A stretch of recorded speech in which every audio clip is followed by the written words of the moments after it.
Family greetings, welcome back to my channel.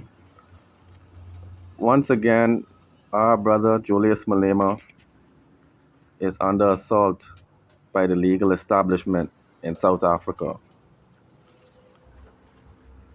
Family, another incident has purportedly occurred in which Julius Malema was not only convicted, but he was sentenced for discharging a firearm in a public place. Yes, family, you heard me correctly. A sitting member of parliament in South Africa, the leader of a party in South Africa, was sentenced to prison time for a non-violent offense. Family, the event that this charge is stemming from apparently occurred in 2018. So it's been a protracted legal battle for Julius Malema and the economic freedom fighters. Apparently in 2018, our brother Julius Malema was addressing a crowd of his own supporters during the celebration of the 5th anniversary of the formation of the Economic Freedom Fighters.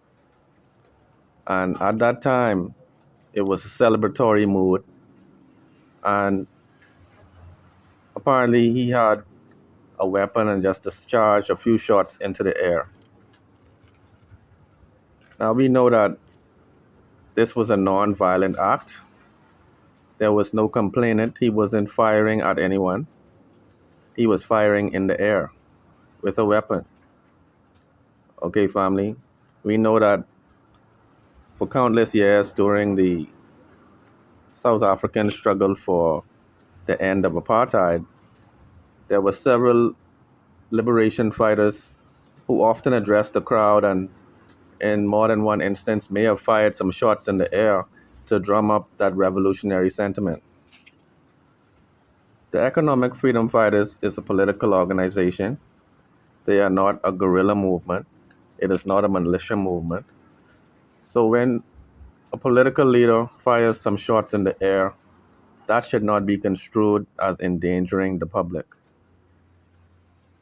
Okay, family, we know that the judge that presided over this case was a white South African judge. We know that the organization that brought forth the charges, were of white South African heritage. Apparently, the group called Afriforum, which I have addressed on my channel before on more than one occasion, was responsible for leveling these charges against Julius Malema. In my humble opinion, I believe that this is just a political witch hunt. I believe that these charges were contrived, and I believe that the penalty was ratcheted up to harm the political future of Julius Malema and to severely injure the political party which he created and is the leader of. At this point, Julius Malema's legal team has exercised the right to appeal these charges and appeal the conviction and sentencing, and he is for now free on his own recognizance. But what is happening now, family, is a continuation of the apartheid era discrimination against political leaders in South Africa.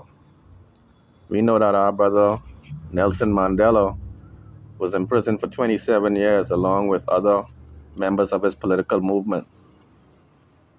This is the way that the apartheid descendants have chosen to cripple political organizations throughout South Africa's political development. Right?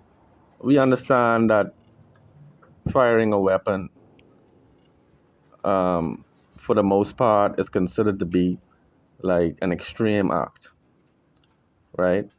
But if you consider the fact that Julius Malema has been under the microscope of white supremacy, it is not a stretch to imagine that this could have been contrived and a targeted attempt to dismantle his organization.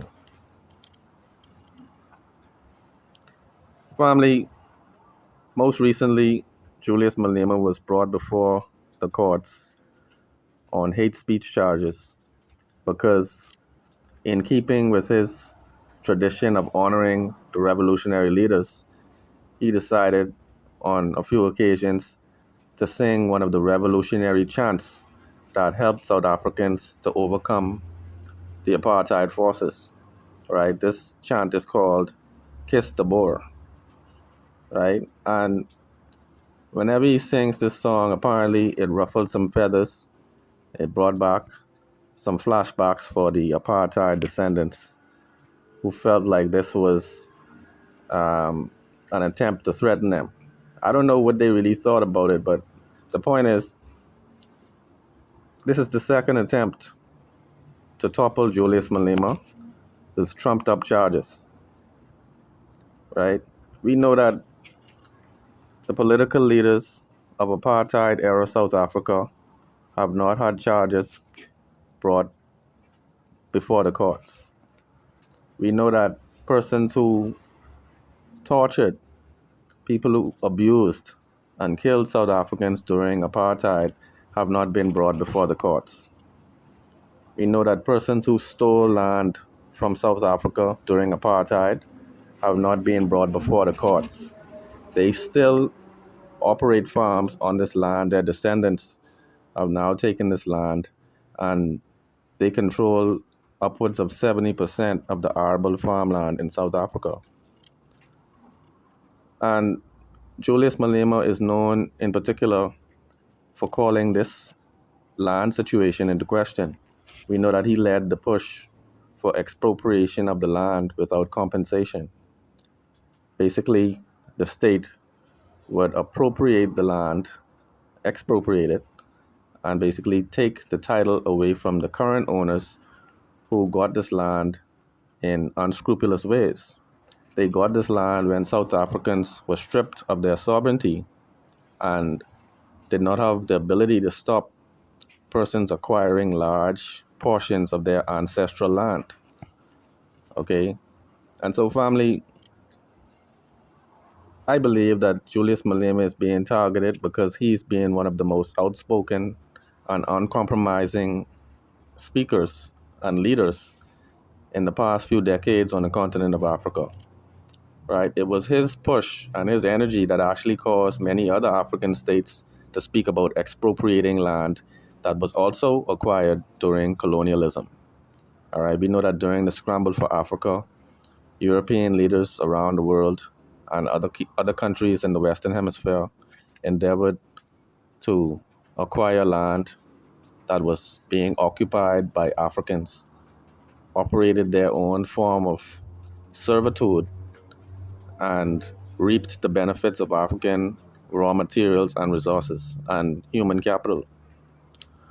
And so it is only right that some of these historical wrongs be corrected. I think it is unfair, it is unjust for Julius Malema, a sitting member of parliament, to be sentenced to prison time while persons who did genuine human rights atrocities still walk around in South Africa free to do whatever it is that they wish to do. Whereas Julius Malema is being accused of a non-violent crime. He didn't shoot anyone, he didn't shoot a bird, he didn't even shoot a tree. Why is one of the most transformative leaders, political leaders in South Africa and indeed the continent of Africa being made to face prison time, right? I think it is entirely too convenient for this to be taking place. We know that various other white political organizations in South Africa have always been threatened by the EFF. We know that, in particular, the DA built a wall in Cape Town to separate Black Cape Town from White Cape Town. Okay, so we know that This is a targeted attempt. This is a political witch hunt. And I think, family, we need to throw our support behind Julius Malema at this time.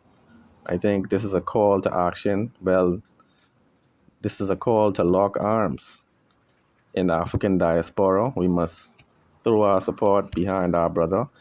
You know what? Oftentimes, external pressure is the only recourse for oppression.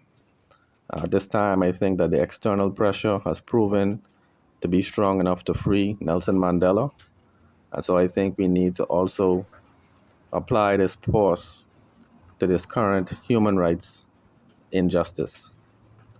Okay, family. But let me know your thoughts in the comments below about all these dynamics. One love.